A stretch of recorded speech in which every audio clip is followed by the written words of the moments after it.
नमस्ते, good morning.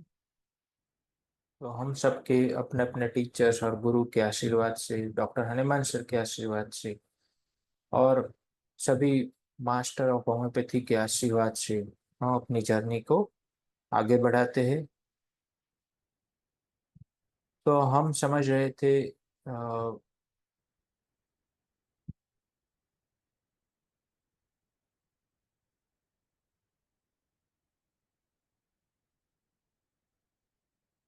हम समझ रहे थे पैलिएटिव ट्रीटमेंट के बारे में।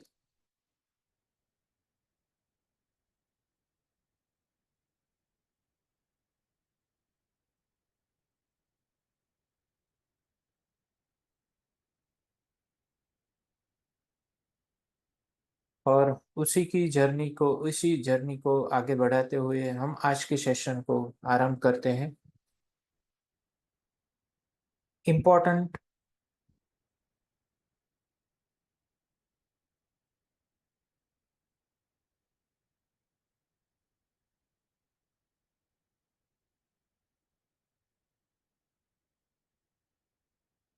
Important symptoms of persistent diseases have never yet been treated with such palliative antagonistic remedies without the opposite state relapse। तो ऐसी जो persistent बीमारियां है, क्रॉनिक बीमारियां, उनके important symptom को ऐसी एंटीपैथिक या एंटागोनिस्टिक रेमेडीज, पैलिएटिव रेमेडीज के द्वारा अपोजिट स्टेट के एग्रावेशन के बिना हम उसको ट्रीट नहीं कर सकते, यानी कि सीधा सीधा मीनिंग निकाले तो ऐसी क्रॉनिक बीमारियों की ट्रीटमेंट जब भी एंटीपैथिक मोड ऑफ ट्रीटमेंट से या फिर पैलिएटिव दवाइयों से उसको ट्रीट किया जाएगा तो उसके बाद उसका अपोजिट स्टेट आएगा ही। Indeed a palpable aggravation of the malady, सही में तो वो पूरी बीमारी की एग्रावेशन आएगी, occurring a few hours afterwards, थोड़े घंटे के बाद, थोड़े समय के बाद। For a persistent tendency to sleepiness, उसके अलग अलग एग्जाम्पल है। For a persistent tendency to sleepiness during the day, the physician prescribed coffee, कि भाई दिन भर अगर नींद आ रही है तो उसके लिए फिजिशियन कॉफी प्रिस्क्राइब करता है। उस प्राइमरी एक्शन इज टू एनलाइवन, जिसकी प्राइमरी एक्शन है उसके अंदर उत्साह जागृत हो जाता है, वो जी उठता है। And when it had exhausted it's action the day, somnolence increase, जैसे ही दिन में उसकी एक्शन खत्म होगी शाम होते होते तो फिर से नींद ज्यादा आने लगेगी। For frequent waking at night he gave in the evening without heeding the other symptoms of the disease opium. और और जो जो लोग रात में बार बार जगते हैं उनको बिना कोई दूसरे सिम्टम को ध्यान दिए बगैर उसको सीधा ओपियम प्रिस्क्राइब करते हैं, which by virtue of its primary action produce the same night stupefied dull sleep. उसकी जो प्राइमरी एक्शन है उसकी वजह से उस पेशेंट्स को नींद तो उस दिन आ जाती है, लेकिन उसकी जो सब्सिक्वेंट नाइट्स होगी वो ज्यादा स्लीपलेसनेस पर चले जाएंगे। But the subsequent nights were still more sleepless than before. To chronic diarrhea he opposed, without regarding the other morbid signs, the same opium, whose primary action is to constipate the bowels। ऐसे ही chronic diarrhoea के लिए अगर वो opium देते दूसरे symptom को ध्यान दिए बगैर तो उसकी प्राइमरी एक्शन से वो कॉन्स्टिपेशन तो हो जाता है। And after a transient stoppage of the diarrhoea it subsequently become all the worse. ये जो डायरिया ट्रांजिएंटली स्टॉप तो हो जाता है लेकिन उसके बाद और वो बढ़ के आ जाता है। Violent and frequently recurring pains of all kinds he could suppress with opium for but a short time.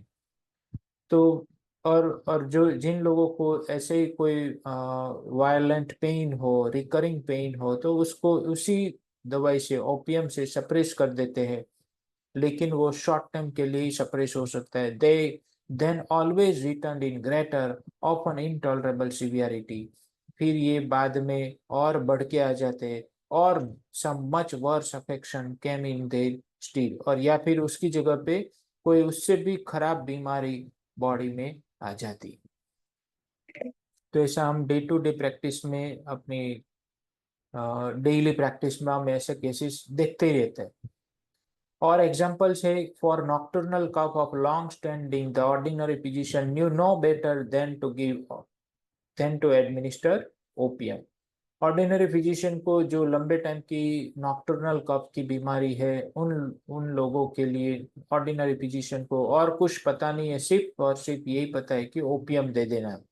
whose primary action is to suppress every irritation, जिसकी प्राइमरी एक्शन है कि वो इरिटेशन को सप्रेस कर देता है। The cough would then perhaps cease the first night, cough वो पहली नाइट में तो बंद हो जाता है, but during the subsequent nights it would be still more severe, और फिर उसके बाद की जो नाइट्स आएगी उसमें और ज्यादा वो बढ़ता जाएगा कफ। And if it were again and again suppressed by this palliative, increased doses, fever and nocturnal perspiration were added to the disease.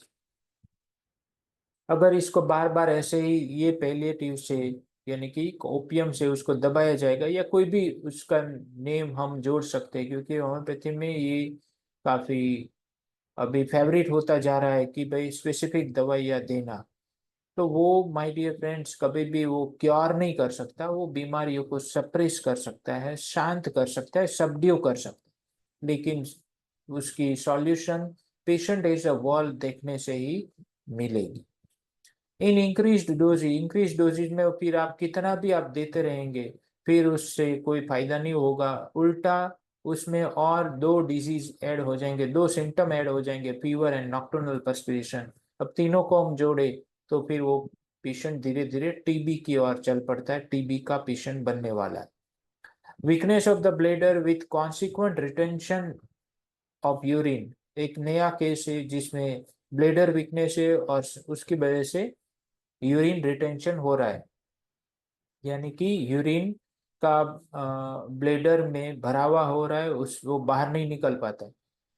was sought to be conquered by the antipathic work of cantharides, जिसको कैंथराइड्स देके, जिसकी antipathic work है, sorry,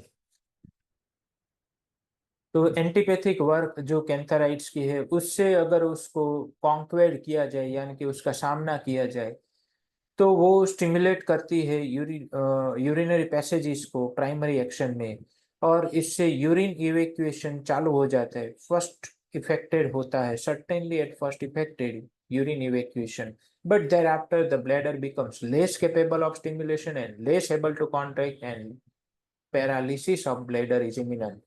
और फिर उसकी subsequent action में, secondary action में, bladder और कम स्टिमुलेटेड कंडीशन में आ जाएगा और कम कॉन्ट्रैक्ट हो पाएगा, और धीरे धीरे वो पैरालिसिस की ओर चल पड़ेगा। यानी बीमारियां ऐसे पैलिएटिव ट्रीटमेंट से खत्म नहीं होती, वो और स्पीड से आगे बढ़ जाती। With large doses of purgative drugs and laxative salts, which excite the bowels to frequent evacuation, it was sought to remove a chronic tendency to constipation, but in the second reaction, the bowels became still more confined. तो ऐसी ऐसी बीमारियां, ऐसी ऐसी कोई constipation का patient है, उसको आप कितने भी परगाटिव्स लैक्सेटिव्स देंगे, उसकी कॉन्स्टिपेशन वो उस फर्स्ट इवेंट में तो सही होगी, लेकिन फिर बाद में और वो कॉन्स्टिपेशन हो जाएगा। The ordinary physician seeks to remove chronic debility by administration of the wine, which however stimulates only in its primary action, and hence the forces sink all the lower in the secondary its primary action. तो जो ordinary physician है वो chronic debility को wine देने से उसको remove करना चाहता है, और उसमें पड़ा रहता है, रिमूव करता है ऐसे वाइन को एडमिनिस्टर करके, जिसकी प्राइमरी एक्शन में ताकत तो आ जाती है, स्टिमुलेशन मिलता है, लेकिन फिर से सेकेंडरी एक्शन में जो भी उसकी एनर्जीज होगी, फोर्सेस होगा, वो वापस लोअर की तरफ डूब जाएगा, and hence the forces sink all the lower in the secondary action. by bitter by bitter substances and heating condiments, he tried to strengthen and warm the chronically weak and cold stomach. But in the secondary action of these palliatives, which are stimulating in their primary action only, the stomach becomes yet more inactive. जिन लोगों को cold stomach है, week stomach है chronically, उन लोगों को उस cold stomach को गर्म किया जाता है, स्ट्रेंथनिंग किया जाती है। कैसे? हीटिंग कॉन्डिमेंट्स यानी कि स्पाइसीज, जो हम लॉन्ज वगैरह खाते हैं वो कॉन्डिमेंट्स में आता है, वो सब दे के, मरी मसाला हम कह सकते हैं, वो सब दे के, बीटर सब्सटेंसेस दे के स्टमक को स्टिमुलेट किया जाता है। लेकिन वो प्राइमरी एक्शन में तो काम करता है, लेकिन सेकेंडरी एक्शन में वो वापस और इनएक्टिव हो जाएगा, बढ़ के इनएक्टिव और कोल्ड स्टमक हो जाएगा, वीक स्टमक हो जाएगा, जिससे एचसीएल सिक्रीशन नहीं होगी। Long standing deficiency of vital heat and chilly disposition और surely to yield to prescriptions of warm baths. लंबे टाइम से जो चीली पेशेंट होते हैं, जो लेक ऑफ वाइटल हीट में है, उन लोगों को वार्म बाथ कराने से थोड़ा टाइम फायदा तो मिलता है, but still more weak, cold and chilly do the patients subsequently become. लेकिन उसकी वजह से और वो ज्यादा चिली, कोल्ड या वीक हो जाएंगे। Severely burnt parts feel instantaneous alleviation from the application of cold water, but the burning pain afterwards increases to an incredible degree and inflammation spreads and rises to a still greater height. जिन जिन लोगों को कोई Burns हुआ है, उस burnt parts को हम cold water में रखेंगे या अप्लाई करेंगे कोल्ड वाटर, तो ट्रांस इंस्टेंटियस उसकी बर्निंग पेन खत्म, शांत हो जाएगी, डिसअपियर हो जाएगी। लेकिन उसकी सेकेंडरी एक्शन में और ज्यादा बर्निंग पेन आएगी और इन्फ्लामेशन भी स्प्रेड हो जाएगा, और उतनी हद तक, ग्रेटर डिग्री तक वो स्प्रेड हो जाएगा, बढ़ेगा। By means of the stenotatory remedies that provoke a secretion of mucus, coryza with stoppage of the nose of long standing is sought to be removed, but it escapes observation that the disease is aggravated all the more by these antagonistic remedies, and the nose becomes still more stopped. Sternutatory remedies के द्वारा जो secretion of mucus coryza है, उस या और coryza के साथ जो म्यूकस के सिक्रीशन को बढ़ाता है, स्टर्न्यूटेटरी रेमेडीज उसको कहते हैं जो सिक्रीशन को बढ़ाए। तो ऐसी ऐसी दवाइयों को, जो स्टॉपेज वाली, ब्लॉक नोज वाली जो कोराइजा है, उसको, ड्राई कोराइजा को हल करने के लिए दी जाती है। उसकी प्राइमरी एक्शन में तो ये सब रिमूव हो जाता है, लेकिन उसकी सब्सिक्वेंट एक्शन में यानी कि सेकेंडरी एक्शन में और ज्यादा स्टॉपेज होता है नोज का। तो डिजीज, ये एग्रावेशन किसी के ऑब्जर्वेशन में से निकल जाता है, कोई कोई इसको कर नहीं पाता है। फिर है कि electricity and galvanism, by electricity and galvanism within their primary action greatly stimulate muscular action. Chronically weak and almost paralytic limbs are soon excited to more active movements, but the consequence, secondary action, was complete deadening of all muscular irritability and complete paralysis.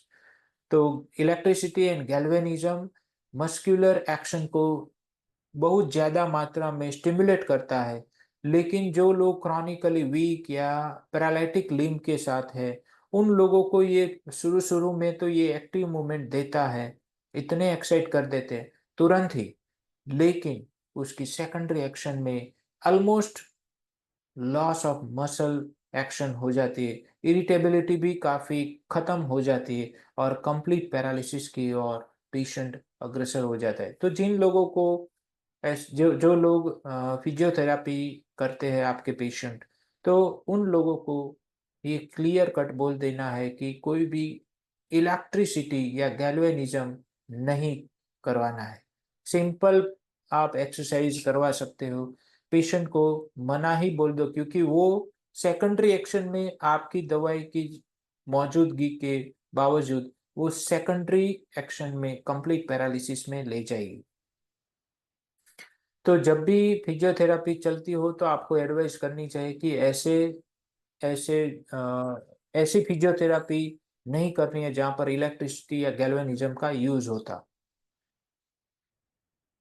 और example है, by venesections it was attempted to remove chronic determination of blood to the head, यानी कि congestion of the head. Venesection यानी कि blood letting, blood को बाहर निकालना, उससे कंजेशन ऑफ हेड को तुरंत रिमूव कर सकते हैं, प्रयास किया जाता है कि रिमूव करने का, कंजेशन को रिमूव करने का, लेकिन उसके बाद ग्रेटर कंजेशन आ जाता है। तो ये प्रैक्टिस अभी भी इंडिया में कहीं कहीं पर चलती है कि कट, शरीर में कट डालते हैं और फिर वहां से ब्लड को बाहर निकालते हैं।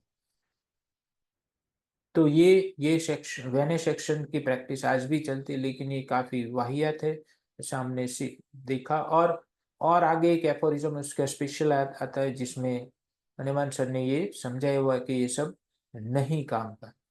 Ordinary medical practitioners know nothing better with which to treat the paralytic torpor of the corporeal and mental organs conjoined with unconsciousness, which prevails, which prevails in many kinds of typhus, than with large doses of valerian, because this is one of the most powerful medicinal agents for causing animation and increasing the motor faculty. Ordinary medical practitioner को कुछ पता नहीं है, no nothing better, कुछ अच्छा पता नहीं है, विथ विच जिससे वो ट्रीट कर सके किसको, paralytic torpor of corporeal and mental organs, जो जो शारीरिक और मन की जो पैरालिसिस की अवस्था होती है, जिसमें अनकॉन्शियसनेस, कोमा, स्टूपर, स्टूपिफाइड, ये सब स्टूपिफैक्शन, ये सब चीजें मेंटल ऑर्गन की पैरालिसिस में आ जाता है। अनरेकॉग्निशन, ये सब उसी का पार्ट है। देन कंफ्यूजन, फिर स्लोनेस ऑफ माइंड, ये सब पैरालिसिस ऑफ मेंटल ऑर्गन इसको हम कह सकते हैं। इसको ट्रीट करने के लिए, या फिर मेनिया, इंसानिटी, ये सब उसी का पार्ट है। इसको ट्रीट करने के लिए इन लोगों को कुछ और ज्यादा अच्छा पता नहीं है, किसके अलावा, तो कि वैलेरियन के अलावा। वैलेरियन का लार्ज डोज वो देते रहते हैं, जो एक पावरफुल मेडिसिनल एजेंट है, जिस जो जो तुरंत ही एनिमेशन करवाता है, यानी कि लाइफ को बाहर निकालता है और मोटर फैकल्टी को बढ़ाता है, मोटर एक्शन को बढ़ाता है। इन देयर इग्नोरेंस, उनकी ये अज्ञानता में, however they knew not that this action is only a primary action, and that the organism that is after that is passed most certainly falls back in the secondary antagonistic action into still greater stupor and immobility. उनकी ये अज्ञानता में वो लोग ये नहीं जानते कि ये जो एक्शन है वो तो सिर्फ प्राइमरी एक्शन है, जैसे ये खत्म होगी, पास हो जाएगी, तो ऑर्गेनिज्म वापस मोस्ट सर्टेनली, यानी कि काफी चौकसता के साथ ये फॉल्स बैक हो जाएगा ऑर्गेनिज्म, और उसकी सेकेंडरी एक्शन में वो और ज्यादा स्टूपर और ज्यादा इमोबाइल हो जाएगा। दैट इज टू से into paralysis of the mental and corporeal organs and death, और डेथ भी हो सकती है। They did not see that the very diseases they supplied most plentifully with valerian, which is in such cases an oppositely acting antipathic remedy, most infallibly terminated fatally. तो वो लोग ये नहीं देख पा रहे हैं कि उन ये जो बीमारी हुआ, जिनकी ट्रीटमेंट वैलेरियन के साथ उन लोगों ने की, तो ऐसे केसेस में वो वैलेरियन एंटीपैथिक रेमेडी बन गई, और इससे उनका उनकी जो ये ट्रीटमेंट है वो इनफॉलिबली मीन्स अखंड दाग के साथ वो फैटली टर्मिनेट हो गई। ऐसा वो नहीं देख पा रहे। The old school physician rejoices, वो आनंद लेते हैं किसमें, that he is able to reduce for several hours the velocity of small rapid pulse in cachectic patients with the very first dose of uncombined purple foxglove, which in its primary action makes the pulse slower. Old school physician आनंद में रहते हैं किससे, क्या करके, तो वो देखते हैं कि अपने आप को सक्षम करते हैं कि भाई उन्होंने जो कैचेक्टिक पेशेंट्स यानी एंड स्टेज जो पेशेंट्स होते हैं जहाँ पर प्रोटीन माल न्यूट्रिशन हो गया हो, कैंसर के पेशेंट हो या फिर एमआई का पेशेंट हो या फिर हार्ट फेलियर का पेशेंट हो, जहाँ पर जो पल्स की वेलोसिटी काफी, जो रैपिड पल्स थी उसकी और वेलोसिटी काफी ज्यादा हो गई थी, फास्ट चलने लगे थे, स्मॉल रैपिड पल्स की वेलोसिटी को वो रिड्यूस कर सके। किससे? First dose of foxglove, purple foxglove, यानी कि फॉक्स ग्लो यानी डिजिटालिस, डिगॉक्सिन, डिगॉक्सिन देने से वो समझते हैं कि उन्होंने सब कुछ हासिल कर लिया। तो शुरुआती घंटों में ये काफी फायदा करती है, लेकिन it's rapidity however soon returns, लेकिन ये फिर से टेकिकार्डिया हो जाएगा और ज्यादा होगा। Repeated and now increase doses, बार बार इसको रिपीट करेंगे, उसकी डोज को बढ़ाएंगे, effect and even smaller diminution of its rapidity, अब वो काफी कम असर करेगा। जितना भी डोज बढ़ाते जाएंगे, रिपीटेशन में देंगे तो वो काम नहीं करेगी। And at length none at all, और उसके बाद में फिर वो काम करना ही बंद कर देगा। Indeed in the second reaction the pulse becomes uncountable, और सेकंड रिएक्शन में पल्स अनकाउंटेबल हो जाएंगे, अब इतने बढ़ गए कि अब हम उसको काउंट नहीं कर सकते। Sleep, appetite and strength depart, पर उसकी वजह से स्लीप, पेशेंट की स्लीप, एपेटाइट, स्ट्रेंथ सब कुछ खत्म हो जाएगा। And a speedy death is invariably the result, और एल्स इंसैनिटी एंस्यूज, और और फिर क्या हो जाएगा? अंत में पेशेंट की जल्दी से मौत हो जाएगी। ये इनवेरिएबली मीन्स चौकसता के साथ वो परिणाम आएगा, और या फिर इंसैनिटी चालू हो जाएगी। ये हम आगे जाके मेंटल डिजीज के जो एफोरिज्म आते हैं उसमें समझेंगे कि जब बॉडी इतनी वीक हो जाए कि वो सर्वाइव नहीं कर पाएगी तो इंसैनिटी डेवलप हो जाती। तो यही बात है कि इसीलिए ordinary physician, old school physician है, वो डिगॉक्सिन को यूज करने में घबराते हैं, क्योंकि उनको पता है कि ये इसके इसके बाद पेशेंट जल्दी से डेथ कर जाता है। How often in one word the disease is aggravated or something even, एक शब्द में कहे तो कितनी बार हमने देखा कि डिजीज एग्रावेट होता है या फिर कोई दूसरा खराब बीमारी आ जाती है। Something even worse is affected by the second reaction of such antagonistic antipathic remedies. The old school with its false theories does not perceive, जो पुरानी स्कूल है, पुरानी जो सिस्टम है, वो अभी भी अपनी फॉल्स थियरी के साथ ये परसीव नहीं कर पाती है। But experience teaches it in a terrible manner, लेकिन अनुभव उनको टेरिबल मैनर में भयंकर तरीके से उनको सिखाएगी। तो आज का सेशन हमारा यहाँ तक खत्म होता है। कल फिर से हम आगे की जर्नी आपके साथ शेयर करेंगे। तब तक के लिए thank you, goodbye, take care, love you all.